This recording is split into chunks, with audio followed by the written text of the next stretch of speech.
Sociologia e psicanálise. Teoria culturalista. Introdução. A partir do início do século XX, a psicologia e a psicanálise começaram a ser gradualmente influenciadas por algumas doutrinas sociais e culturais vindas da sociologia e da antropologia.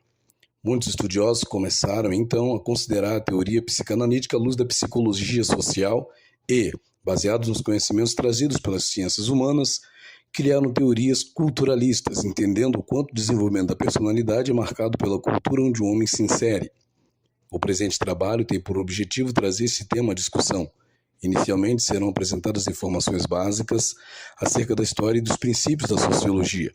A seguir, serão destacados teóricos da psicanálise que tiveram suas ideias influenciadas por aquela área de conhecimento. Parte 1. Sociologia. 1. Conceito e campo de atuação.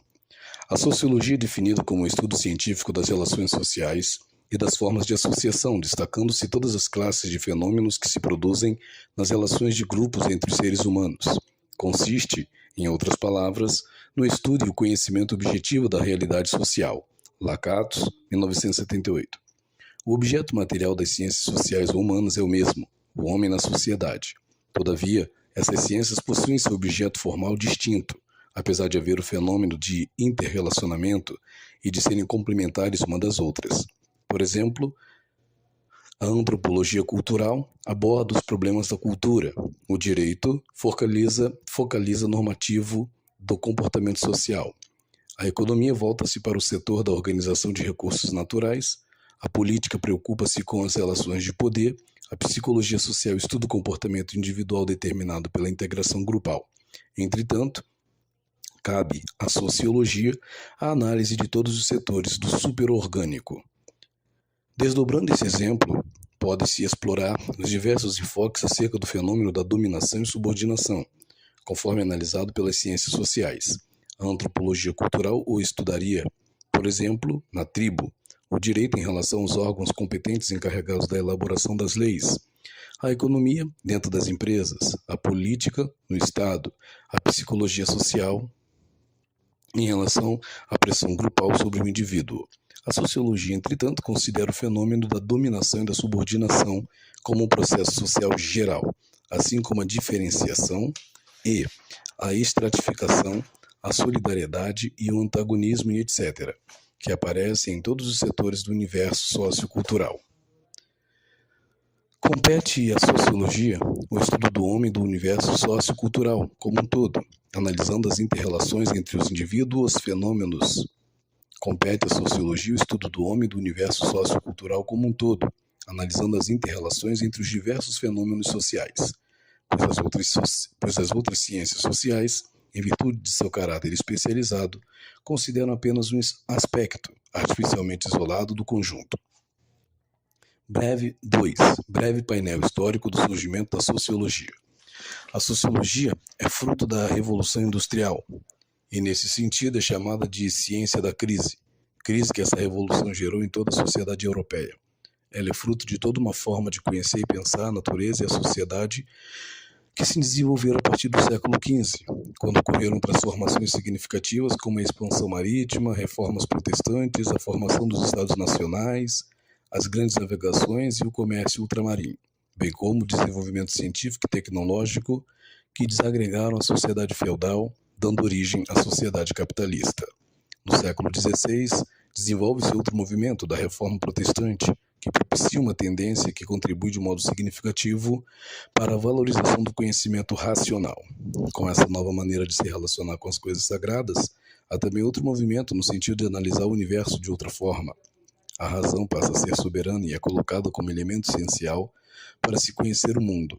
Essa nova forma de conhecimento da natureza e da sociedade, na qual a experimentação e a observação são fundamentais, aparece nesse momento representada pelo pensamento e pelas obras de diversos pensadores, entre os quais Nicolau Maquiavel, Galileu Galilei, Thomas Hobbes, Francis Bacon, René Descartes. Outros dois farão a ponte entre esses novos conhecimentos e os que se desenvolverão no século seguinte, John Locke e Isaac Newton.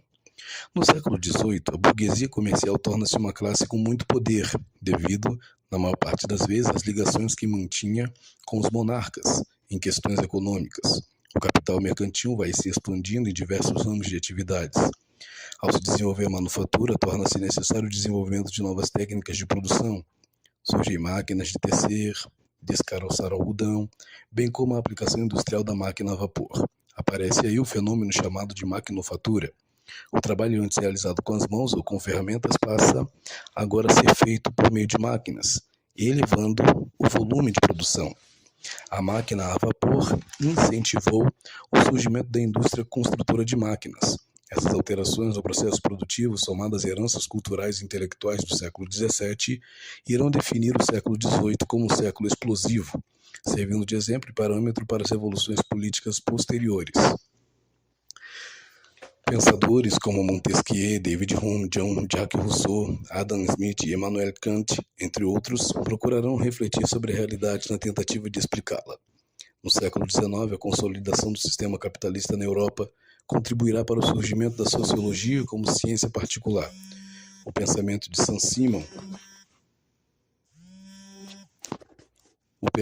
Saint-Simon, J.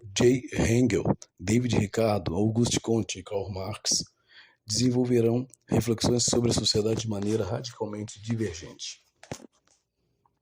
Auguste Comte, 1798-1857. Pensador francês, e sua classificação das ciências colocou a matemática na base e no ápice os esforços de compreensão de tudo que se referia ao homem, principalmente as relações entre eles. Defendia o ponto de vista de somente serem válidas as análises das sociedades quando feitas com verdadeiro espírito científico, com objetividade e ausência de metas preconcebidas próprias das ciências em geral. Os estudos das relações humanas assim deveriam constituir uma nova ciência, a que deu o nome de sociologia. Esta não deveria limitar-se à análise, mas propor normas de comportamento seguindo a orientação resumida na famosa fórmula positivista, saber para prever, a fim de prover. Teve muita repercussão a atitude que preconizou quanto ao estudo dos fenômenos sociais, não influenciado pela emotividade, mas levado a efeito com a isenção de ânimo, semelhante àquela adotada na química ou na física. Em seus estudos, podem-se verificar 3 princípios básicos. Primeiro, prioridade do todo sobre as partes, significando que para compreender e explicar um fenômeno social particular, devemos analisá-lo no contexto global a que pertence. Considerava que tanto a sociologia estática, estudo da ordem das sociedades em determinado momento histórico, quanto a sociologia dinâmica, estudo da evolução das sociedades no tempo, deveriam analisar a sociedade de uma determinada época correlacionando-a à sua história da humanidade. A sociologia de Comte é, na realidade, sociologia comparada, tendo como quadro de referência a história universal. Segundo, o progresso dos conhecimentos é característico da sociedade humana. A sucessão de gerações com seus conhecimentos permite uma acumulação de experiências e de saber que constitui um patrimônio espiritual objetivo e liga gerações entre si. Existe uma coerência entre o estágio dos conhecimentos e a organização social. Terceiro, o homem é o mesmo por toda parte e em todos os tempos, em virtude de possuir idêntica constituição biológica e sistema cerebral. Parte 2. Sociologia e psicanálise. 1. A sociedade e a antropologia influenciam a psicanálise. No fim do século XIX, a sociologia e a antropologia começaram a surgir como disciplinas independentes, tendo elas alcançado crescimento extraordinário em nosso século. Os sociólogos estudaram o homem em estado adiantado de civilização e descobriram que ele é produto de sua classe e de sua casta, das instituições e dos costumes. Os antropólogos fizeram incursões em áreas remotas da civilização, onde foram encontrar provas de que os seres humanos são muito maleáveis. Segundo essas novas ideias, o homem é fundamentalmente produto da sociedade em que vive. Sua personalidade é mais social que biológica. Uma referência nessa constatação é Bronisław Kaspar Malinowski, 1884-1942, nascido em Cracóvia, Polônia, e professor de antropologia em Londres, realizando a pesquisa antropológica entre os povos de Nova Guiné, Melanésia, Austrália, África do Sul e outras regiões. Teceu importantes conclusões, entre elas a de que a estrutura da sociedade determina em grande parte o padrão de vida do indivíduo, seu pensar e seu agir. Tal constatação leva à seguinte conclusão: de notável importância psicológica, Não é a biologia, mas sobretudo a sociedade, que determina a forma de viver, trabalhar e sofrer do indivíduo. Pensamento semelhante desenvolveu Ruth Benedict Fulton, 1887-1948, professora de antropologia na Universidade de Columbia, em Nova York. Em seu livro Patterns of Culture, 1934, apresenta as seguintes conclusões. A sociedade e indivíduos não são antagonistas, como Freud supunha. Ao contrário, existe harmonia entre ambos. Sociedade e indivíduo formam basicamente uma unidade. B. O indivíduo deve a estrutura de sua existência à sociedade. Isso até tal ponto que certas propriedades julgadas essencialmente humanas pela ciência ocidental podem estar ausentes. A sociedade determina o que é psiquicamente normal e anormal. O que quer dizer, antes de tudo, que ninguém é neurótico sem mais nem menos. Cada paciente neurótico, dentro de uma determinada sociedade, é condicionado pela mesma. Outro expoente nessas pesquisas, Margaret Mead, 1901, reuniu suas teorias em famosa obra de 1950, Male and Female. Outro expoente nessas pesquisas, Margaret Mead, 1901, reuniu suas teorias em famosa obra de 1950, Male and Female. 1. A vida psíquica da pessoa é em grande parte determinada pelas normas da sociedade, em parte conscientemente aceitas e em parte não explicitamente formuladas, em plena consonância com as descobertas de Ruth Benedict. Daí que até a existência de uma natureza humana, no sentido de um padrão de vida inato e universalmente válido, tal como existe nos animais irracionais, deve ser questionada. Segundo, em consequência, poderão faltar totalmente, entre outras coisas, as fases da vida que eram consideradas naturais ou universais na psicologia evolutiva ocidental. 3. Também neuroses podem estar ausentes. Para isso é suficiente que da sociedade não partam apelos neurotizantes. Gradualmente, essas doutrinas sociais e culturais começaram a ter penetração na psicologia e na psicanálise, afastando os fundamentos naturalistas e fisicalistas dessas ciências. Alguns seguidores de Freud, insatisfeitos com sua visão no que diz respeito aos condicionamentos sociais da personalidade, afastaram-se da psicanálise clássica e começaram a reformular a teoria psicanalítica de acordo com os modelos ditados pela nova orientação das ciências sociais. Entre os que passaram a considerar a teoria psicanalítica sob novo enfoque encontram-se Alfred Adler, Karen Horney, Eric Fromm e Harry Stack Sullivan. Dos quatro, Adler é o mais antigo. Em 1911, ele rompeu com Freud no que respeita à sexualidade, tendo desenvolvido então uma teoria cujos princípios sustentados são o interesse social e a luta pela superioridade. Mais tarde, Horney e Fromm utilizaram essas novas ideias como instrumentos contra a orientação fortemente instintivista da psicanálise, insistindo na importância das variáveis sociais da psicologia para a teoria da personalidade. Veio depois Harry Stack Sullivan, o qual, com sua teoria das relações interpessoais, consolidaram a posição da teoria da personalidade nos processos sociais. Embora cada uma dessas teorias disponha de conceitos e postulados próprios, existem muitas semelhanças entre elas. Adler, embora separado da escola freudiana, continuou a revelar por toda a sua vida o impacto de sua primitiva associação com Freud. Horney e Fromm mantiveram-se nos domínios do pensamento psicanalítico, sendo considerados revisionistas ou neo-freudianos. Sullivan, por sua vez, foi mais inovador, mostrando-se mais independente das principais doutrinas psicanalíticas. Alfred Adler. Alfred Adler nasceu em Viena em 1870, de família de classe média, tendo falecido em Aberdeen, Escócia, em 1937, no decurso de uma série de conferências. Era médico, formado em 1895 pela Universidade de Viena. Especializou-se inicialmente em oftalmologia, tornando-se logo depois psiquiatra. Foi um dos fundadores da Sociedade Psicanalítica de Viena e depois seu presidente. Bem cedo, ele começou a desenvolver ideias que entraram em conflito com as de Freud e de outros. Quando o conflito de ideias se tornou agudo, Adler foi solicitado a defender seus pontos de vista perante a sociedade. Isso ocorreu em 1911, desencadeando-se a seguir uma campanha de veemente crítica e de denúncia. Adler foi obrigado a renunciar à presidência da sociedade e, poucos meses depois, desligou-se da psicanálise de Freud. Em pouco tempo, formou seu próprio grupo, conhecido como Grupo da Psicologia Individual, e que atraiu muitos seguidores em todo o mundo. Em 1935, estabeleceu-se nos Estados Unidos, onde continuou seu trabalho como psiquiatra e como professor de psicologia médica na Escola de Medicina de Long Island. Adler Era um escritor prolífico, tendo publicado numerosos livros e artigos. A Prática e Teoria da Psicologia Individual, 1927, é provavelmente a melhor introdução à sua teoria da personalidade. Adler sustenta que o homem é motivado fundamentalmente pelas solicitações sociais. Esse seu ponto de vista contrasta firmemente com a afirmação freudiana, segundo a qual o comportamento humano é motivado por instintos inatos. Para Adler, o homem procura contato com os outros, empreende atividades sociais em cooperação, põe o bem-estar social acima do interesse próprio, adquirindo um estilo de vida que é predominantemente orientado para o meio externo. Adler não confirma que o homem se socializa meramente ao se expor aos processos sociais.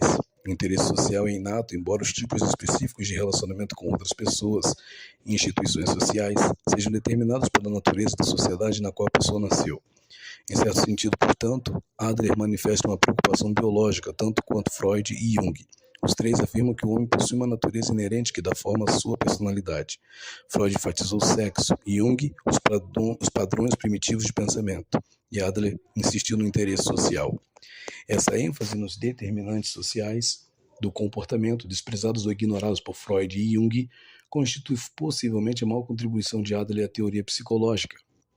Sua contribuição fez com que os psicólogos voltassem sua atenção para a importância das variáveis sociais, dando grande impulso à psicologia social em uma época em que ela precisava de encorajamento e apoio, especialmente partindo dos domínios psicanalíticos. Um outro aspecto da psicologia de Adler, que a distingue da psicanálise clássica, é sua ênfase sobre a singularidade da personalidade. Adler considerava cada pessoa como uma configuração singular de motivos, traços, interesses e valores. Todos os atos realizados pelo indivíduo trazem a característica do seu próprio estilo de vida. Adler atribuiu pouca importância ao instinto sexual, que na formulação primitiva de Freud desempenhava função quase exclusiva na dinâmica do comportamento. As concepções freudianas sobre o sexo associam novas ideias. O homem é fundamentalmente uma criatura social e não sexual. Ele é motivado pelo interesse social e não pelo sexual. Suas inferioridades não se limitam ao domínio sexual. Podem estender-se a todas as facetas do seu ser, tanto as físicas quanto as psicológicas. Ele procura criar um estilo singular de vida no qual o impulso sexual desempenha uma função menor. A maneira pela qual satisfaz suas necessidades sexuais é determinada pelo seu estilo de vida e não vice-versa. Ao inverter estas posições, Adler libertou a psicologia e a psicanálise do domínio das concepções sobre a sexualidade proposta por Freud. A teoria da personalidade de Adler é bastante sintética. Alguns dos conceitos básicos que sustentam seu esquema teórico são marcados pela ideia da influência da sociedade sobre o homem, tais como luta pela superioridade. Por volta de 1908, Adler propôs a ideia de que a agressão era mais importante do que a sexualidade na motivação do comportamento humano. Logo em seguida, o impulso agressivo foi substituído pela vontade de poder. Mais tarde, ele abandonou a ideia de vontade do poder pela luta pela superioridade, a qual se dedicou desde então. Houve, portanto, três fases no pensamento de Adler com relação ao objetivo superior do homem: ser agressivo, ser poderoso, ser superior. Não se pode esquecer, porém, que Adler não entendia superioridade como distinção social. Para ele, superioridade significava um esforço da personalidade no sentido de completar-se. Era a força que arrasta para cima. Sobre a origem desta luta pela superioridade, Adler dizia ser inata, como parte da vida. A luta pela superioridade conduz a pessoa de um estágio de desenvolvimento a outro superior.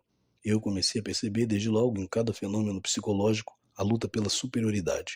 Esta luta segue paralela ao crescimento físico e constitui uma necessidade intrínseca da própria vida. Está na raiz de todas as soluções de problemas da vida e se manifesta da maneira pela qual enfrentamos esses problemas. Todas as funções seguem sua direção.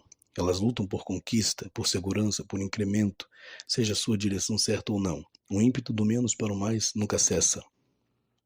Sentimento de inferioridade e compensação. Adler afirmava que os sentimentos de inferioridade não são indícios de anormalidade, mas sim a causa de todo o melhoramento da vida humana. Sob condições normais, o sentimento de inferioridade, como um senso de imperfeição, é a grande força propulsora da humanidade. Em outras palavras, o homem, impulsionado pela necessidade de superar sua inferioridade, é arrastado pelo desejo de ser superior. Adler não defendia o princípio do prazer. Ele acreditava que os sentimentos de inferioridade eram penosos, mas não achava que o esforço humano para livrar-se deles tivesse de ser necessariamente agradável. A perfeição e não o prazer era para ele o objetivo da vida. Interesse social.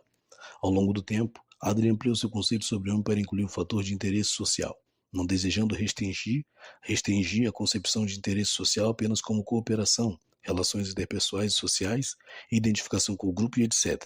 Adler interpretou este interesse como o auxílio que o indivíduo pode prestar à sociedade, a fim de que ela atinja o ideal de perfeição. Ele acreditava que, trabalhando para o bem comum, o homem compensa sua fraqueza individual.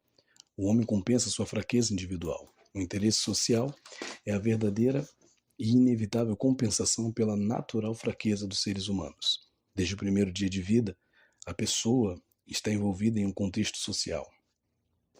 A cooperação se manifesta entre o filho e a mãe, e daí para frente a pessoa se encontra continuamente envolvida em um sistema de relações interpessoais que formam sua personalidade e lhe proporcionam recursos para a sua luta pela superioridade. A luta pela superioridade torna-se socializada. Adler acreditava também que o interesse social é inato e que o homem é uma criatura social por natureza e não por hábito. Entretanto, assim como qualquer outra aptidão natural, esta predisposição inata não surge espontaneamente. Ela se torna atuante quando treinada e orientada. Estilo de vida. A teoria do estilo de vida aparece frequentemente em seus últimos trabalhos representando o aspecto mais destacado da sua psicologia. Estilo de vida para Adler é o princípio que explica a singularidade da pessoa. Cada indivíduo tem um estilo de vida, não há dois iguais. Para explicar esse conceito, Adler usou muitas ideias, algumas delas um tanto conflitivas. Acreditava que todos têm o mesmo objetivo, a superioridade, mas há muitas maneiras de atingi-lo. Enquanto alguns tentam atingir a superioridade pelo desenvolvimento intelectual, outros fazem pelo exercício físico. O intelectual tem um estilo de vida, o atleta tem outro. Toda a conduta de uma pessoa tem origem em seu estilo de vida, ignorando tudo o mais. Para Adler, o estilo de vida forma-se na infância, por volta de 4 ou 5 anos, e a partir de então as experiências são assinaladas e utilizadas de acordo com ele.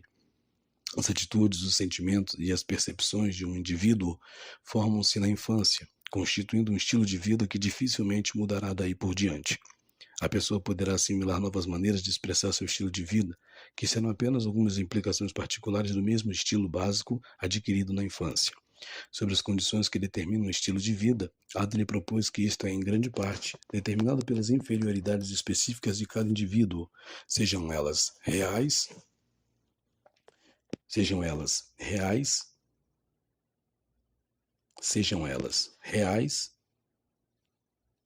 ou imaginárias. O estilo de vida é para Adler uma compensação para determinada inferioridade. Um indivíduo de constituição franzina terá um estilo que o levará a fazer aquilo que produza força física. Um indivíduo deficiente procurará alcançar superioridade intelectual. Erich Fromm. Entre os inúmeros seguidores da teoria de Freud que afastaram-se da psicanálise clássica e começaram a reformular a teoria psicanalítica de acordo com esquemas propostos pela nova orientação das ciências sociais, estava Erich Fromm. Nascido em Frankfurt, Alemanha, em 1900, Fromm estudou psicologia e sociologia nas universidades de Heidelberg, Frankfurt e Munique. Doutorou-se em filosofia pela Universidade de Heidelberg em 1922. Posteriormente, recebeu seu treino em psicanálise em Munique e no famoso Instituto Psicanalítico de Berlim. Foi aos Estados Unidos em 1933 para pronunciar conferências no Instituto Psicanalítico de Chicago, fixando residência no país. Além da clínica particular, desenvolveu atividades magisteriais em universidades e institutos. Seus livros têm tido enorme repercussão, não apenas entre especialistas no campo da psicologia, sociologia, filosofia e religião, mas também junto ao público. Morreu em 1980. O tema principal dos trabalhos de Fromm é o de que o homem se sente só e isolado porque se separou da natureza e dos outros homens. Essa condição de isolamento não se encontra nas espécies animais. É uma situação caracteristicamente humana. A criança liberta-se dos traços primários com seus pais, mas passa a se sentir isolada e desprotegida. O escravo foge e eventualmente ganha liberdade, mas logo depois vai sentir-se preso a um mundo estranho. Como escravo, pertencia a alguém e tinha a sensação de pertencer ao mundo, ao povo, embora não fosse livre. Em seu livro Escape from Freedom, 1941, Fromm expõe a tese segundo a qual, paralelamente à liberdade que o homem tem conquistado através dos séculos, ele tem se sentido cada vez mais solitário. A liberdade torna-se uma condição negativa da qual o homem procura evadir-se. Qual é a resposta a esse dilema? O homem pode ligar-se aos outros no espírito de amor e de cooperação, ou pode obter segurança submetendo-se à autoridade e conformando-se à sociedade?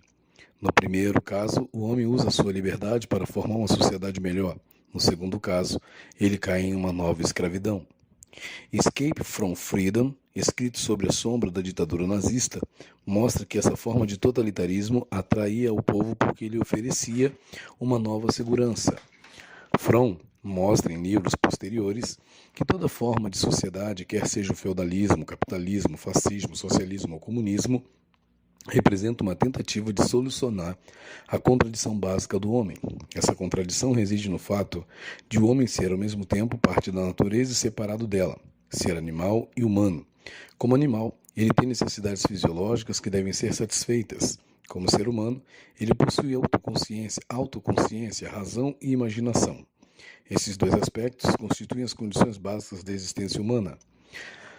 A compreensão do psiquismo humano deve basear-se na análise das necessidades que têm sua origem nas condições de vida humana, diz ele.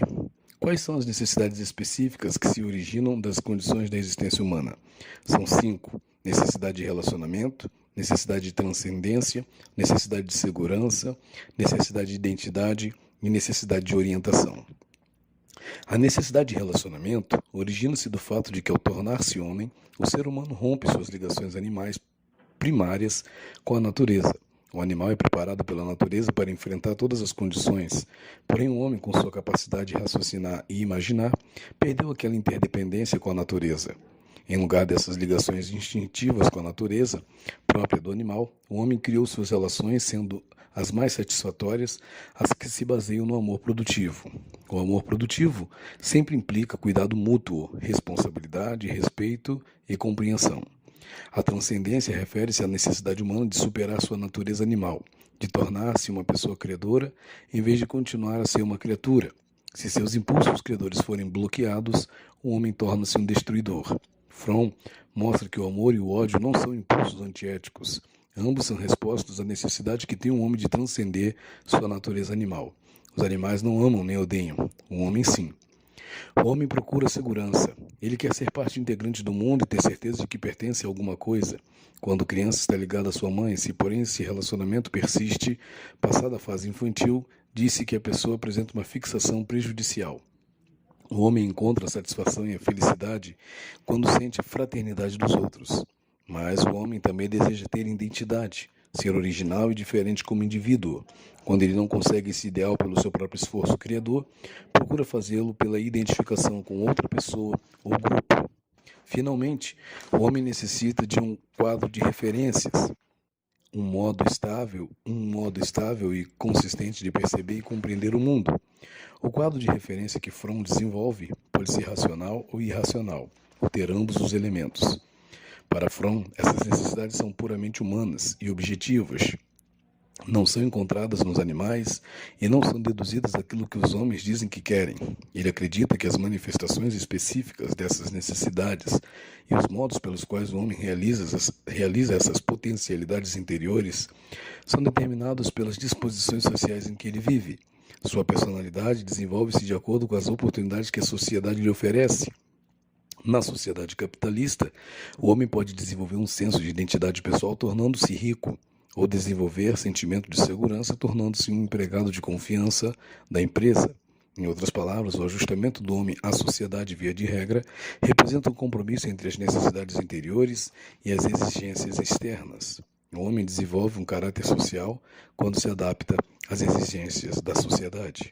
Do ponto de vista do funcionamento de uma determinada sociedade, é absolutamente essencial que o caráter da criança seja formado para atender às necessidades da sociedade. A tarefa dos pais e da educação é fazer com que a criança se disponha a agir de modo que seja mantido o sistema social, político e econômico que se quer. No sistema capitalista, a necessidade de economizar deve ser ensinada ao povo para que o capital torne possível a expansão da economia. Uma sociedade que desenvolve sistema de crédito deve fazer com que o povo sinta a obrigação de pagar prontamente as prestações. Fromm apresenta numerosos exemplos dos tipos de caráter que se desenvolvem em uma sociedade democrática e capitalista. 1947. Fazendo ao homem exigências contrárias à sua própria natureza, a sociedade corrompe-o e frustra-o, aliena-o da situação humana e nega-lhe a realização das condições básicas da existência. Tanto o capitalismo quanto o comunismo procuram transformar o homem em um robô, um escravo do salário, um nada, levando não raro à insanidade, à conduta antissocial ou a atos de autodestruição. Fromm não hesita em estigmatizar toda a sociedade, considerando-a doente quando não consegue satisfazer necessidades básicas do homem. 1955. Fromm mostra ainda que, quando a sociedade muda em qualquer aspecto importante, como ocorreu quando o feudalismo se transformou em capitalismo, ou quando o sistema desalojou o artesão do seu lugar, tal mudança, de igual modo, produz deslocamentos no caráter social do povo. A velha estrutura de caráter não se adapta à nova sociedade, o que aumenta no homem o sentimento de alienação e desespero. Ele é isolado dos laços tradicionais e, enquanto não cria novas raízes e relações, sente-se perdido. Durante esse período de transição, o homem torna-se presa de toda sorte de panaceias que lhe ofereçam refúgio contra a solidão. O problema das relações do homem com a sociedade constitui uma das grandes preocupações de Fromm. Ele está profundamente convencido da validade das seguintes proposições. Primeiro, o homem possui uma natureza essencial e inata. Segundo, a sociedade é criada pelo homem para tornar possível a concretização dessa natureza. Terceiro, até agora nenhuma forma de sociedade conseguiu satisfazer necessidades básicas da existência humana. E quarto, é possível criar essa sociedade. Que espécie de sociedade advoga Fromm? Responde ele, é aquela em que o homem ama o seu semelhante e a ele se prende por laços de fraternidade e solidariedade. Uma sociedade que lhe proporciona a possibilidade de transcender a natureza pela criação e não pela destruição, em que cada um toma consciência de si mesmo pelo exercício dos seus poderes pessoais e não pela conformidade, em que existe um sistema de orientação e devoção sem que o homem precise distorcer a realidade e adorar ídolos. Fromm sugere um nome para essa sociedade perfeita: socialismo comunitário humanista. Nessa sociedade, cada um teria a oportunidade de tornar-se homem plenamente. Não haveria nela lugar para a solidão, para sentimentos de isolamento ou para o desespero. O homem encontraria um novo lar apropriado para a situação humana.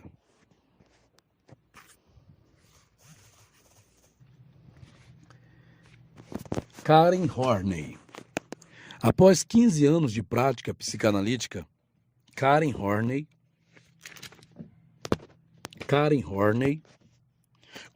concluiu que todo paciente apresenta problemas que permanecem incompreensíveis dentro das teses habituais da antiga análise.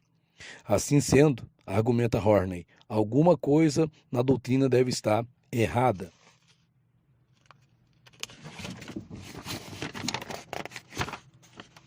Alguma coisa na doutrina deve estar errada. Horney conheceu pacientes tanto na Alemanha como nos Estados Unidos, descobrindo diferenças nas suas respectivas problemáticas neuróticas, o que lhe firmou a convicção de que fatores culturais são particularmente importantes. Karen Horney nasceu em Hamburgo, Alemanha, em 16 de setembro de 1885, e faleceu em Nova York em 4 de dezembro de 1952. Formou-se em medicina pela Universidade de Berlim, esteve associado ao Instituto Psicanalítico de Berlim de 1918 a 1932. A convite de Franz Alexander, foi aos Estados Unidos, tornando-se diretor associado do Instituto Psicanalítico de Chicago durante 2 anos. Em 1934, transferiu-se para Nova York, dedicando-se à clínica e ensinando no Instituto Psicanalítico. Insatisfeita com a psicanálise ortodoxa, fundou com outros companheiros de ideias a Associação para o Progresso da Psicanálise e o Instituto Americano de Psicanálise. Foi deã do Instituto até seu falecimento. Horney admite que suas ideias estão dentro do esquema da psicologia freudiana, não constituindo uma abordagem completamente nova da compreensão da personalidade. Ela pretende eliminar as falácias do pensamento freudiano, falácias que, segundo ela, têm sua origem na orientação mecanicista e biológica de Freud. Para que a psicanálise possa pôr em ação todos os seus recursos como ciência do homem, estou convencida, disse ela, de que a psicanálise deve superar as limitações criadas pela concepção genética e instintivista de sua psicologia. Para Horney, a neurose não está contida na natureza da existência humana e, principalmente, não é determinada para uma dada constituição sexual, mas sua causa se concentra na estrutura e configuração da sociedade. As condições inerentes à sociedade que Karen Horney responsabiliza pelo aparecimento das neuroses são as contradições seguintes. Primeiro, a sociedade ocidental caracteriza-se pela concorrência, competição, valorização do sucesso e ambição, estimulando o carreirismo. A mesma sociedade, por outro lado, prega humildade e amor ao próximo. Segundo, a sociedade ocidental caracteriza-se pela criação de contínuas novas necessidades e pelo incentivo das mesmas, bem como pela manutenção das já existentes. A mesma sociedade, porém, coloca todos diante da dura realidade, que não permite satisfazer as necessidades despertadas, a não ser dentro de estreitos limites. Terceiro, a sociedade ocidental apregou a certeza da liberdade pessoal, mas ao mesmo tempo aprisiona todos num emaranhado de regulamentos e prescrições.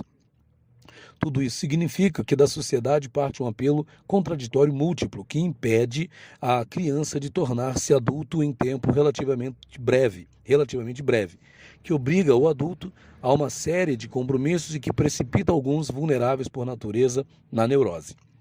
Entretanto, por alguns se tornarem neuróticos e outros não, Karen Horney não pretende responsabilizar em primeiro lugar uma constituição vulnerável. A causa, a seu ver, deve ser procurada principalmente numa infância afetivamente desfavorável. Segundo ela, a criança ansiosa e insegura desenvolve várias estratégias para lutar contra seus sentimentos de isolamento e desamparo. Ela pode tornar-se hostil e procurar vingar-se dos que a rejeitaram ou maltrataram, ou também pode tornar-se submissa em excesso, a fim de recuperar o amor que sente ter perdido. Pode desenvolver uma visão irreal e ideal de si mesma, a fim de compensar-se pelos sentimentos de inferioridade. Pode tentar comprar a amizade de outros ou criar situações difíceis que obriguem os outros a gostar dela. Pode ainda tornar-se lamurienta, a fim de ganhar a simpatia das pessoas. Se não puder sentir-se amada, procurará tornar-se dominadora. Dessa forma, compensa-se de seu sentimento de desproteção, encontra saída para sua hostilidade e se torna capaz de explorar o meio que a cerca.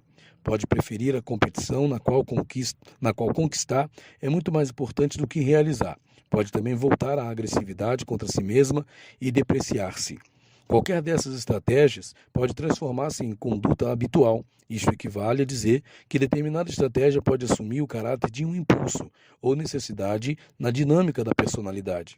Horney apresenta uma lista de 10 necessidades resultantes do esforço da pessoa para encontrar soluções para os problemas de sua adaptação ao meio. Ela chamou essas necessidades de neuróticas porque são soluções irracionais. Primeira, necessidade neurótica de afeto e aprovação. Essa necessidade é caracterizada por um desejo indiscriminado de agradar os outros e viver de acordo com suas expectativas. A pessoa vive em função da opinião favorável dos outros e é extremamente sensível a qualquer indício de rejeição ou falta de amizade. Segundo, necessidade neurótica de um parceiro do qual possa depender. A pessoa com essa necessidade é um parasita, supervaloriza o amor e tem muito medo de ser abandonada e deixada só. Terceira, necessidade neurótica de restringir a vida a círculos estreitos. Tal pessoa não faz exigências, contenta-se com pouco, prefere continuar anônimo, valoriza a modéstia acima de tudo. Quarta, necessidade neurótica de poder. Manifesta-se através de um forte desejo de poder, desrespeito pelos outros, glorificação indiscriminada da força e desprezo pela fraqueza. Aqueles que receiam fazer uso do poder abertamente procuram controlar os outros através da exploração intelectual e da superioridade. Outra variedade da exigência de poder é a necessidade de crer na onipotência da vontade. Tais pessoas acreditam ser possível realizar tudo, simplesmente pelo exercício da vontade de poder. Quinto, necessidade neurótica de explorar os outros. Sexto, necessidade neurótica de prestígio. A avaliação que a pessoa faz de si mesma é determinada pela extensão do reconhecimento público que recebe. Sétimo, necessidade neurótica de admissão pessoal. A pessoa dominada por essa necessidade envaidece-se de si mesma e deseja ser admirada como pensa que seja e não como realmente é. Oitavo, a ambição neurótica de realização pessoal. A pessoa quer ser melhor e empenha-se em realizações cada vez maior como resultado de sua insegurança básica. Nono, necessidade neurótica de autossuficiência e independência. Tendo sido desapontada em suas tentativas para estabelecer relações satisfatórias com os outros, a pessoa isola-se e recusa-se a manter contatos. Torna-se um urso solitário. Décimo, necessidade neurótica de perfeição. O medo de cometer erros e de ser criticada leva a pessoa a fazer-se inexpugnável, infalível. Ela constantemente procura defeitos em si mesmos para cobertá-los antes que os outros os vejam. Essas 10 necessidades são as fontes de onde surgem os conflitos internos. A necessidade neurótica de amor, por exemplo, é insaciável. Quanto mais a pessoa recebe, mais quer. Consequentemente, nunca está satisfeita. De igual modo, sua necessidade de independência nunca pode ser plenamente satisfeita, porque outra parte de sua personalidade quer ser amada e admirada. A busca de perfeição é uma causa perdida desde o início. Todas as necessidades procedentes são irreais. Em uma publicação posterior, Horney classifica essas 10 necessidades em 3 movimentos. Primeiro, da pessoa em direção aos outros, como por exemplo a necessidade de amor. Segundo, da pessoa para longe dos outros, como por exemplo a necessidade de independência. E terceiro, da pessoa contra os outros, por exemplo, a necessidade de poder. Cada uma dessas rúbricas representa uma orientação básica quanto à pessoa e aos outros. Horney encontra nessas diferentes orientações a base dos conflitos interiores. A diferença essencial entre conflito normal e neurótico é apenas 1 grau. A disparidade entre os acontecimentos conflitivos é muito menor para a pessoa normal do que para o neurótico.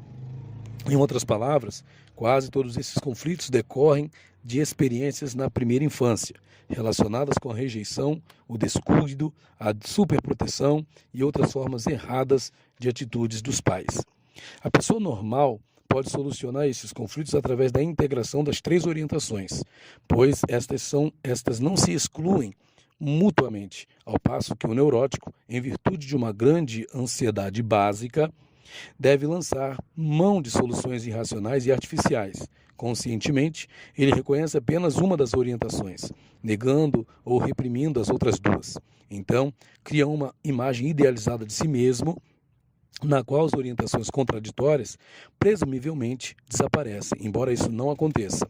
Em outro livro de 1950, Horney aponta com mais clareza as consequências funestas que resultam do desenvolvimento de uma concepção irreal do self, bem como das tentativas para viver de acordo com ela. A busca de glória, os sentimentos de menosprezo de si mesmo, a dependência mórbida de outros, o aviltamento de si mesmo, são alguns dos resultados destrutivos e doentios produzidos por um self idealizado. A terceira solução empregada pelo neurótico para pôr fim aos seus conflitos interiores consiste em exteriorizá-los.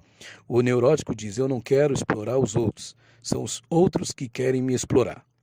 Essa solução cria conflitos entre a pessoa e o meio externo.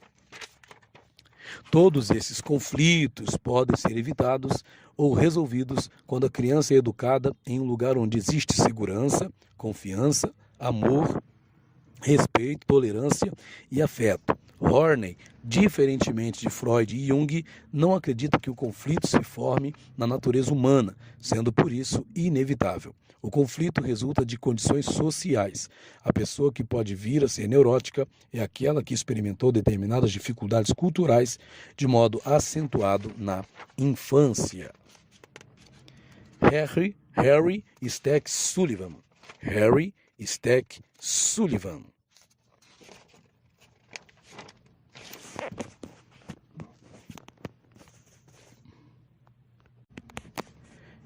Harry Stack Sullivan, Sullivan é considerado o criador da teoria interpessoal da psiquiatria. Afastando-se da psicanálise clássica, reformulou a teoria psicanalítica de acordo com os conhecimentos trazidos pelas doutrinas sociais e culturais do início do século.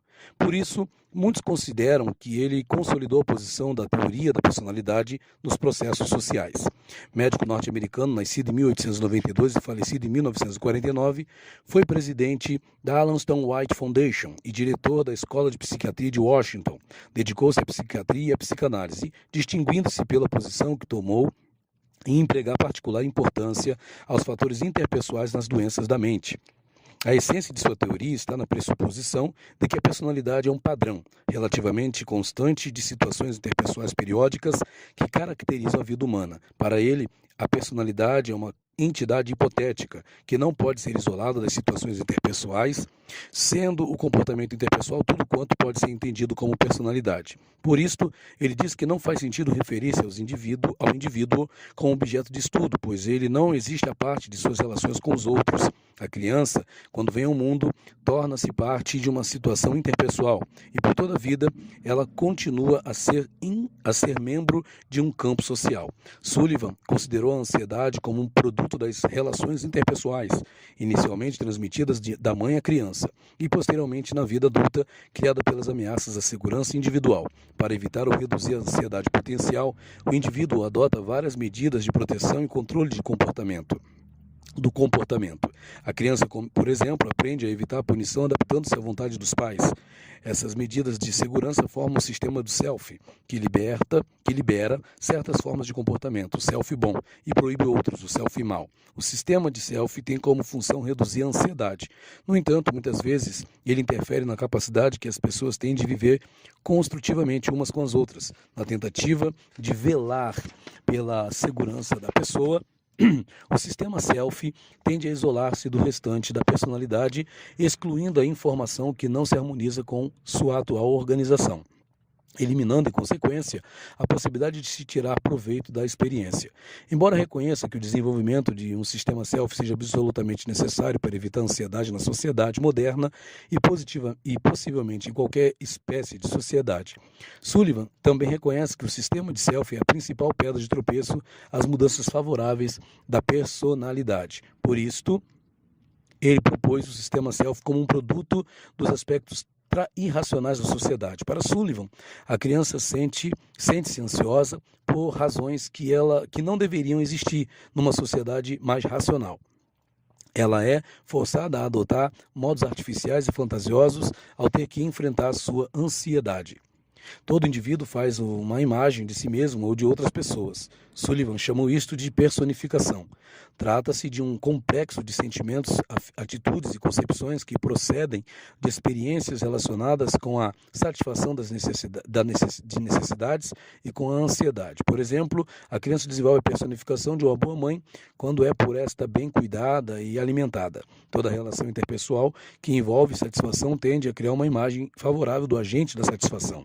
Por outro lado, a personificação de uma mãe má resulta de experiências que evocam ansiedade. No entanto, estas imagens que permanecem conosco raramente representam descrições precisas das pessoas a que se referem.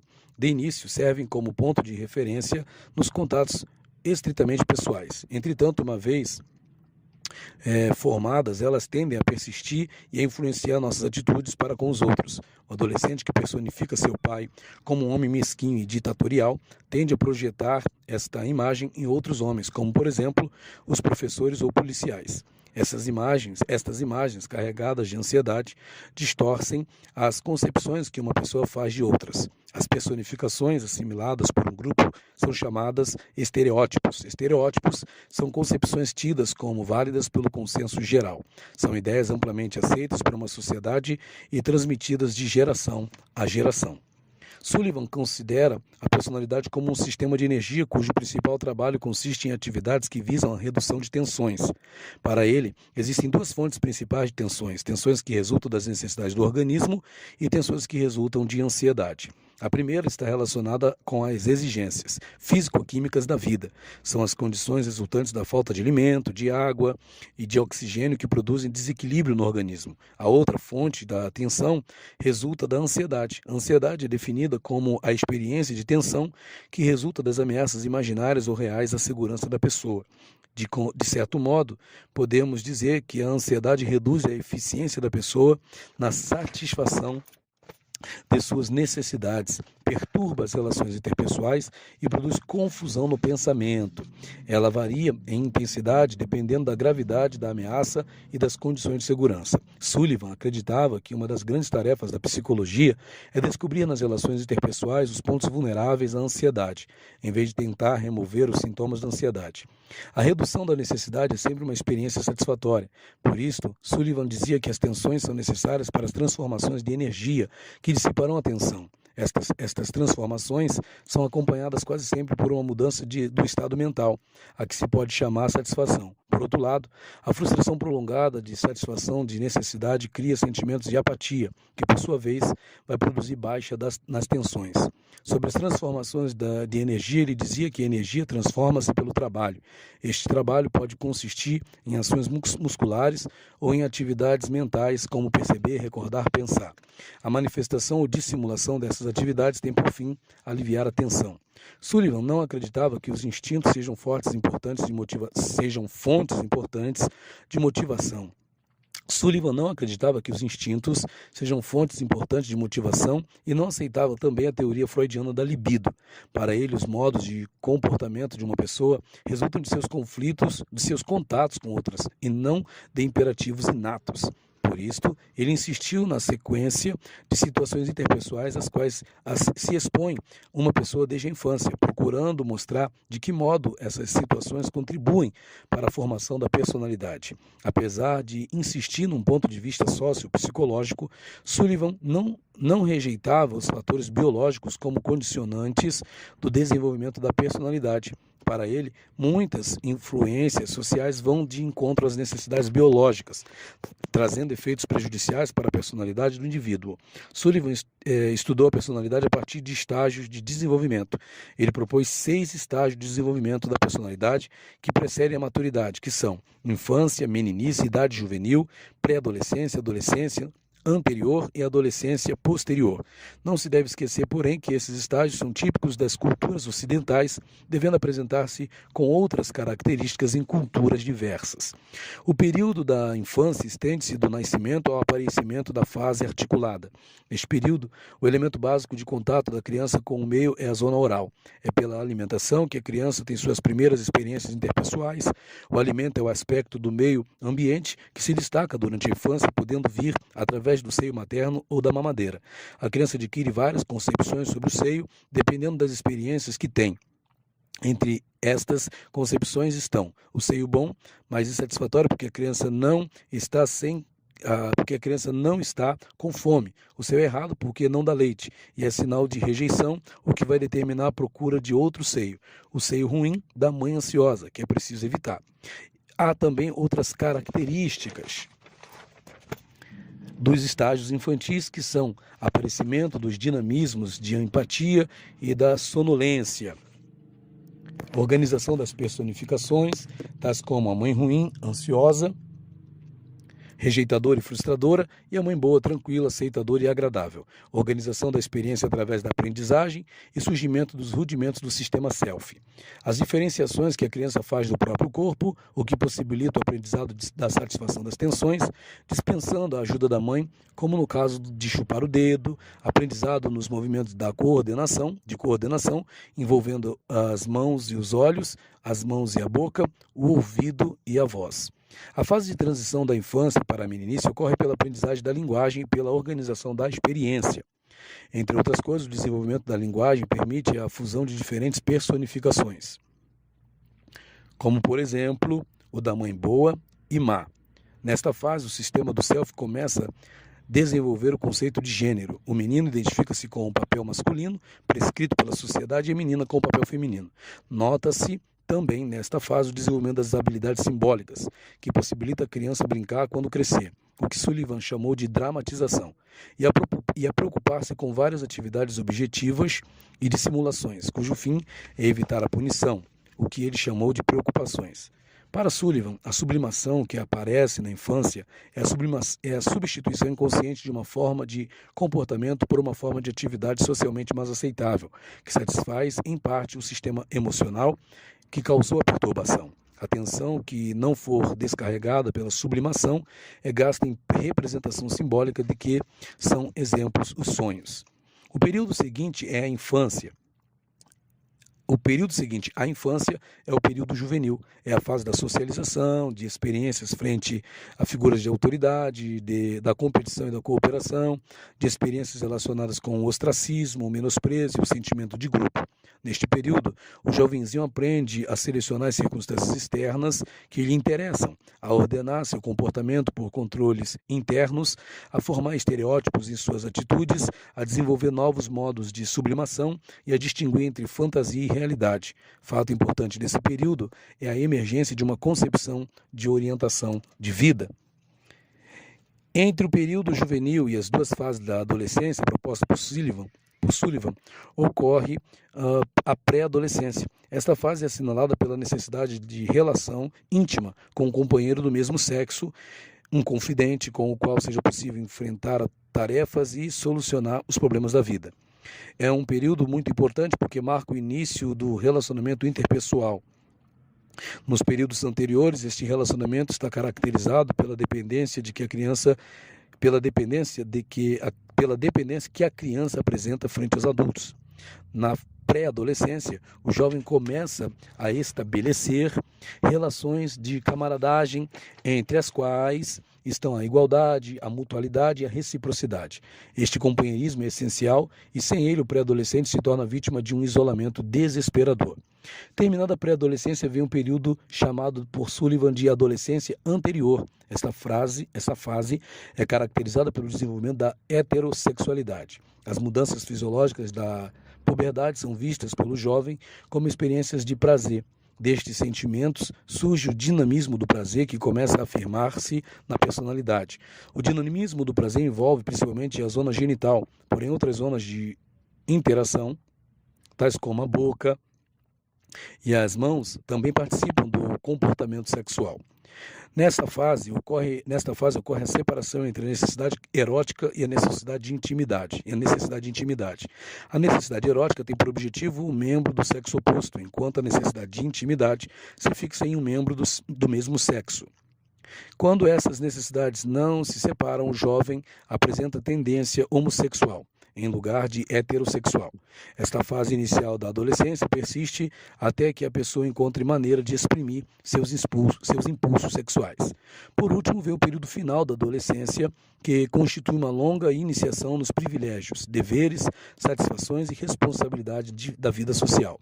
Sobre este período, Sullivan dizia: a fase final da adolescência estende-se de uma atividade genital qualquer, por inúmeras experiências, até o estabelecimento de um repertório amadurecido de relações que as próprias condições pessoais e culturais tornarem possíveis. Há uma estabilização do sistema self, sendo adquiridas e eficientes formas de sublimação das tensões estabelecidas, novas e mais firmes medidas contra a ansiedade. Para Sullivan, quando o indivíduo chega ao estágio final da vida adulta, tendo passado por todas as fases, ele sofreu ampla transformação, determinada por suas relações interpessoais, partindo de um simples organismo animal e chegando até a condição de ser humano. Embora não aceitasse qualquer doutrina fundada nos instintos, Sullivan reconheceu a importância da hereditariedade na determinação da capacidade humana, ressaltando principalmente a capacidade para receber e elaborar experiências. Defendeu também o princípio de que o treino não pode ser eficiente se a maturação não tiver alcançado sua base estrutural. Isto quer dizer, por exemplo, que a criança não pode aprender a andar senão depois que seus músculos e sua estrutura óssea tenham alcançado o necessário desenvolvimento para permitir a posição ereta. Sullivan aceitava a hipótese de que a hereditariedade e a maturação proporcionam o substrato biológico necessário. Sullivan aceitava a hipótese de que a hereditariedade e a maturação proporcionam o substrato biológico necessário ao desenvolvimento da personalidade. capacidades, predisposições e inclinações, mas dizia que é a cultura que, agindo através de um sistema de relações interpessoais, torna possível a operação suas habilidades e das produções pelas quais a pessoa alcança o objetivo, que é a redução da tensão e a satisfação da necessidade. Uma das mais importantes forças educativas propostas por Sullivan é a do ensaio e sucesso. Para ele, assim como para muitos psicólogos, o sucesso deixa profundo sinal na atividade que possibilitou o prazer. Pode-se comparar o sucesso com a recompensa, o sorriso da mãe, ou a palavra de louvor do pai. O fracasso, por sua vez, pode ser comparado à punição, ao olhar proibitivo da mãe ou às palavras reprovadoras do pai. Para Sullivan, a personalidade não é determinada na infância. Pode mudar em qualquer tempo, dependendo de novas situações interpessoais, porque o ser humano é extremamente adaptável. Embora a aprendizagem e o desenvolvimento predominem na evolução da personalidade, podem ocorrer ainda regressões produzidas por sofrimentos, ansiedades e fracassos insuportáveis. A teoria de Sullivan tem estimulado muitas pesquisas sobre o comportamento humano, devendo-se isso ao fato dele ter mantido seus conceitos sempre ligados à observação empírica. Apesar da natureza abstrata de seu pensamento, ele não perdia contato com a conduta dos indivíduos, podendo, desta forma, descrever com muita precisão o comportamento humano. Conclusão. As teorias desenvolvidas de Adler, Fromm, Horney e Sullivan ampliaram o escopo da psicologia freudiana, incluindo nelas os determinantes sociais da personalidade. Alguns críticos, contudo, menosprezam a originalidade dessas teorias. Alegam que essas teorias constituem apenas elaborações de um aspecto da psicanálise clássica, isto é, o ego e suas defesas. Freud viu claramente que os traços da personalidade muitas vezes representam defesas ou estratégias habituais da pessoa contra as ameaças do ego, de dentro ou de fora. As necessidades, as tendências, os estilos, as orientações, as personificações, os dinamismos e etc., estudados pelas teorias sociais, são chamadas, na teoria freudiana, defesas do ego. Portanto, concluem os críticos, nada de novo foi acrescentado a Freud, e muita coisa lhe foi subtraída. Reduzindo a personalidade ao sistema do ego, os teóricos dessa linha desligaram a personalidade das fontes vitais do comportamento humano, fontes cujas origens se encontram na evolução da espécie. Ampliando o caráter social da personalidade, esses teóricos alienaram o homem de sua grande herança biológica. A conceituação de homem sustentada por Adler, Fromm, Horney, e neste caso não se aplica a Sullivan, é considerada muito realista. A imagem de um homem racional, autoconsciente e socializado parece completamente imprópria e inútil em um mundo arrasado por duas guerras, além de outras manifestações de violência e irracionalidade da parte do homem. Pode-se, sem dúvida, culpar a sociedade e não o homem por essa deplorável situação, e é o que fazem os teóricos estudados. Mas eles alegam que o homem racional criou o tipo de ordem social responsável por sua irracionalidade e sua infelicidade. Este é o grande paradoxo dessas teorias. Se o homem é tão autoconsciente, tão racional e tão social, por que criou ele tantos sistemas sociais imperfeitos? Outra crítica, menos devastadora, diz respeito ao fato de essas teorias não terem podido indicar com precisão os meios pelos quais a sociedade molda. Outra crítica menos devastadora diz respeito ao fato de que essas teorias não terem podido indicar com precisão os meios pelos quais a sociedade molda os seus membros. Como é que uma pessoa adquire caráter social? Como é que ela aprende a ser membro da sociedade? É grave omissão essa negligência a respeito do processo de aprendizagem, notadamente quando isso parte de teorias que tanto dependem do conceito de aprendizagem para explicar os modos pelos quais a personalidade se forma. Basta que uma pessoa se exponha a determinada condição em uma sociedade para que essa condição afete sua personalidade. Basta que uma pessoa se expõe a determinada condição em uma sociedade para que essa condição afete sua personalidade? Existe uma estampagem mecânica de um comportamento socialmente aprovado e uma estampagem igualmente mecânica de um comportamento socialmente reprovado? Ou será que a pessoa reage com discernimento e perspicácia ao meio social, selecionando os aspectos que supõe melhores para a organização da personalidade, rejeitando aqueles que julga inconscientes, inconsistentes com sua maneira de ser? Em geral, essas teorias silenciam sobre a natureza dos processos de aprendizagem, embora seja a aprendizagem um tema fundamental da psicologia moderna. As teorias psicossociais têm se apresentado como uma parte importante e altamente produtiva da ciência psicológica. Adler, Fromm, Horney e Sullivan são os únicos responsáveis por seu aparecimento, mas a influência dos quatro é enorme. É enorme. Cada um deles fez importante contribuição à imagem do homem como ser social. Esse é o grande valor de cada um no cenário da psicologia contemporânea.